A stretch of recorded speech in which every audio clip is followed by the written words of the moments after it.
Olá, eu sou o Thiago Queiroz, pai de 3, educador parental, e hoje a gente vai conversar sobre como negociar com os nossos filhos. Tem um monte de coisa que a gente precisa falar sobre isso, então vou fazer essas reflexões aqui com vocês hoje, tá legal? Bom, muita gente quer construir com os filhos uma relação de diálogo, né? Uma relação de troca, e a negociação vem muito nisso, né? Só que isso tem alguns problemas. A gente sabe que quando nossos filhos são pequenininhos, né, são bebês, e a gente vai lá atrás, todas aquelas coisas, as ferramentas que eu sempre trago aqui, dos combinados, das escolhas limitadas, e a gente vai construindo esse arcabouço de opções e de diálogos com os nossos filhos, e tudo isso é muito bonito quando a criança é pequena. É lindo. A gente vê a criança exercendo um pouco da sua autonomia, entendendo que a voz dela é ouvida, que a opinião dela tem valor dentro da sua família, dentro da sua casa. E isso é tão importante para a formação de uma criança, mas essa criança cresce. E essa criança está aprendendo dia após dia que a voz dela vale, a voz dela deve ser ouvida, que a opinião dela e as opções que ela pode começar a pensar também devem ser validadas. E aí o que acontece? Essa criança se torna mais velha e tudo aquilo que a gente resolvia dando duas alternativas, né, fazendo uma conversa rápida, tudo isso se resolve de uma forma um pouco mais complicada, porque essa criança já está argumentando, ela já começa a criar uma capacidade argumentativa muito superior, obviamente, a uma criança de 3 anos. E muito superior do que às vezes até a gente tinha alguns anos atrás, sabe? Por exemplo, eu vejo às vezes as discussões que eu tenho com o Dante, com 7 anos, que eu falo assim, caramba, essas argumentações aqui são complicadas. E aí a gente acha assim, poxa, seria tão mais fácil se os nossos filhos só fizessem o que a gente está mandando? Depende do que é mais fácil. Pra gente, com certeza é mais fácil, mas talvez nem a longo prazo pra gente seja tão mais fácil assim, porque a gente vai ter essas crianças robozinho que fazem tudo ou que se rebelam e não fazem mais nada e você não tem mais nenhum canal de diálogo porque você nunca criou esse canal de diálogo em primeiro lugar. Então assim, vamos continuar acreditando que esse canal de conversa, de argumentação, de escuta ativa, que isso realmente é o caminho que a gente está buscando para os nossos filhos. E por mais que a gente às vezes se sinta inseguro, esse vídeo é para falar sobre isso, tá bom? Então vamos lá. Por exemplo, se você está dando um almoço para o seu filho com 5 anos, 6 anos, já não quer comer aquele tipo de legume que você está botando ali, e ele começa a argumentar por que eu tenho que comer isso? Aí você fala, mas eu não quero, vai me fazer mal. Se eu vomitar, vai ser pior do que se eu não comer. E aí você começa a ver que, né, o diálogo ele fica mais complexo. E às vezes a gente tem que resistir àquele ímpeto de dar um grito, de bater na mesa, de ser violento com a voz ou com os gestos e de ameaçar, né? E eu sei que isso é muito difícil pra gente porque a gente tá vivendo um momento super difícil, a gente tá exausto, a gente tá sobrecarregado, especialmente as mulheres, as mães que vivem na sociedade, que tudo recai sobre os ombros dela. Eu sei, eu não quero que esse vídeo ele caia como uma cobrança adicional para todas vocês, tá bom? É mais uma reflexão sobre o porquê que é tão bonito e importante que os nossos filhos façam isso, tá? E aí o que acontece? Os nossos filhos eles vão começar a querer negociar. E isso não é ruim. A gente não tem que levar isso pro lado pessoal, né? Como se isso fosse uma afronta à nossa autoridade. Porque a gente tá querendo realmente construir alguma coisa ali, sabe? Horizontal. E aí o que acontece? Essas negociações, elas precisam ser levadas de um ponto que a gente tem que entender qual que é a nossa motivação de utilizar essas ferramentas.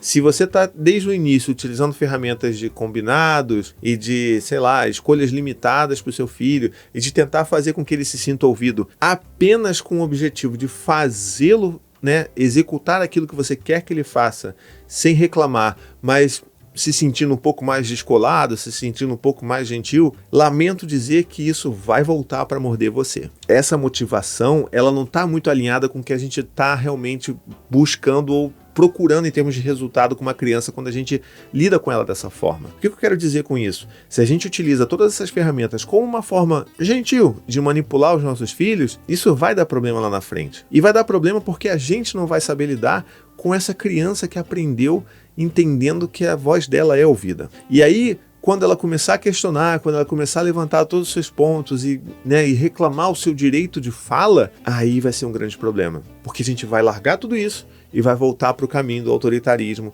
e vai começar a bater e começar a gritar e começar a botar de castigo porque tudo aquilo que a gente fez não funcionou. Mas, na verdade, a nossa motivação que não estava muito alinhada com aquilo que a gente espera. Então é assim, é o que eu sempre digo, que a gente busca com os nossos filhos, construindo essas relações todas, diz muito mais sobre a gente do que sobre eles, né? Então se a gente está de fato querendo buscar uma relação horizontal, a gente tem que estar aberto para fazer esse tipo de negociação, para fazer concessões, para ter diálogos mais cansativos até, porque às vezes a gente realmente não quer ter uma grande mesa de debate para fazer o seu filho fazer o dever de casa, né? Mas aí o que eu quero pensar com vocês é o seguinte: se os nossos filhos eles já construíram essa imagem sobre si próprios, que é uma imagem incrível, por que não convidá-los cada vez mais para participar da solução dos problemas? Esse que é o grande ponto. Se os nossos filhos eles começam a argumentar muito, se eles começam a se posicionar muito, a questionar muito aquilo que a gente traz para eles, por que a gente não traz eles também para perto para construirmos uma solução? O foco ele tem que ser sempre na solução de problemas e não em obrigar alguém a fazer determinada coisa. Então, uma criança que não quer fazer, por exemplo, o dever de casa, poxa, vamos trazer então a criança que se larga no chão, chora e resiste para fazer aquela tarefa. Por que a gente não chama essa criança para conversar?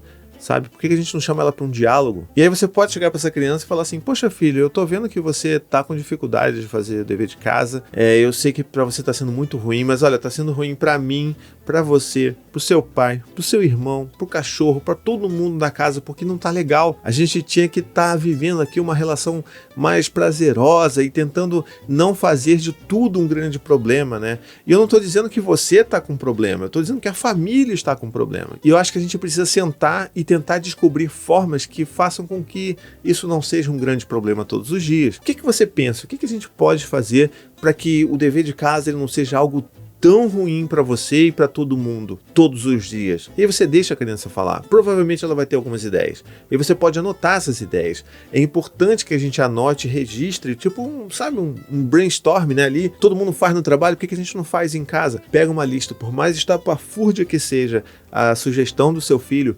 anote isso. E aí vamos lá. O que você pensa? Por exemplo, uma ideia louca que poderia ser não fazer mais dever de casa. Ou sair da escola. E você vai listando tudo, sem julgar. Lista. Agora tá, posso dar minhas sugestões também? Aí você vai lá, sugere as coisas que você gostaria de negociar. E pá. Pronto, agora vamos começar a olhar essas possibilidades aqui e ver o que pode ser feito, o que não pode ser feito. Aí você começa a conduzir essa conversa de uma forma... olha, eu acho que sair da escola não dá, né? Porque assim, a gente precisa da escola, né? Você precisa aprender tantas coisas que a escola traz, então eu acho que essa aqui não, a gente tem que tirar, então tira. Essa minha aqui que eu botei também, fazer o dever de casa de madrugada.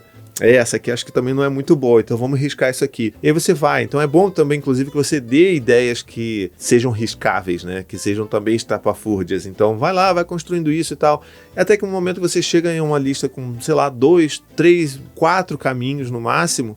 E aí vocês começam a, alinhar isso daí, a aprofundar esse entendimento, até que saia dali uma solução que seja factível para todo mundo. E a criança vai se sentir novamente ouvida, participada e todo mundo focando em resolver um problema. E não fazer o outro se sentir mal, humilhado, culpado, nem nada disso. Então assim, isso para mim é a regra de ouro do relacionamento e de uma construção horizontal e de negociações saudáveis com os nossos filhos. Porque é isso, se você entra para uma negociação dentro da sua cabeça, já sabendo qual que é o objetivo que você precisa sair dessa negociação, então tipo, olha, não, eu vou negociar com meu filho sim, porque eu sou bom, eu sou aqui todo pró-disciplina positiva, mas eu sei que o resultado final dessa negociação tem que ser meu filho fazer o dever de casa de 11 a meio-dia. Isso não é uma negociação. Você só está utilizando uma ferramenta novamente para impor uma vontade sua, um desejo seu. Então a gente precisa repensar esse tipo de coisa, entender que sim, a partir do momento que os nossos filhos vão crescendo, eles vão se tornando mais articulados, né, e exigindo mais que sejam cada vez mais ouvidos,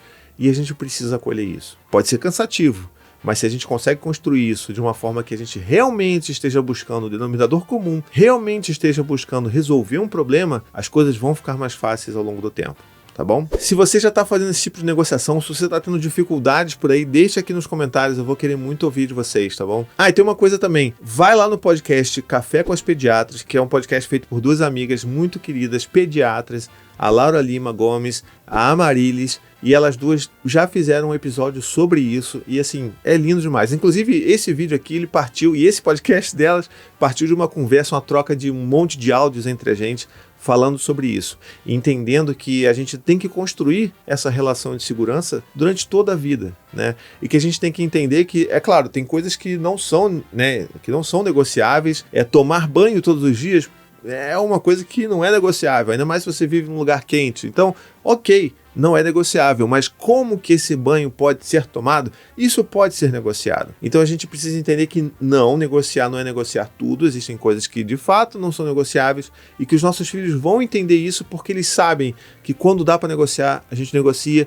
mas quando não dá, a gente não negocia e eles vão respeitar isso, porque a gente sabe e a gente dá essa possibilidade para eles, tá legal? Então é importante a gente pensar com esse, sabe, ter esse pensamento global na relação que a gente tem com os nossos filhos, porque é isso que vai determinar se a gente vai ficar tão exausto, se a gente vai gritar tanto com os nossos filhos, ou se a gente vai de fato convidá-los para serem parceiros nossos nas decisões que inclusive dizem respeito às vidas deles, tá bom? Se você já faz esse tipo de coisa em casa, ou se você tem algum tipo de dificuldade com negociação, argumentação dos seus filhos, deixa aqui nos comentários pra gente conversar mais, tá bom? E tem outra coisa, se você gosta do meu trabalho, caramba, torne-se um apoiador do meu canal. Se você, por exemplo, tá vendo esse vídeo no YouTube, você pode clicar em Seja Membro e aí você vai poder apoiar com R$ 7,99 por mês. É coisa pouca, mas que faz uma diferença tremenda para o meu trabalho, para a gente continuar produzindo cada vez mais qualidade, cada vez mais conteúdo para ajudar você aí. E não é só isso, você também tem acesso ao meu grupo de apoiadores secreto lá no WhatsApp, que a gente troca ideia todo dia, que a gente se ajuda, se acolhe. É um grupo lindo e eu tenho certeza que você vai mais estar lá também, tá bom? Se você está vendo esse vídeo no Facebook, no YouTube, qualquer outro lugar,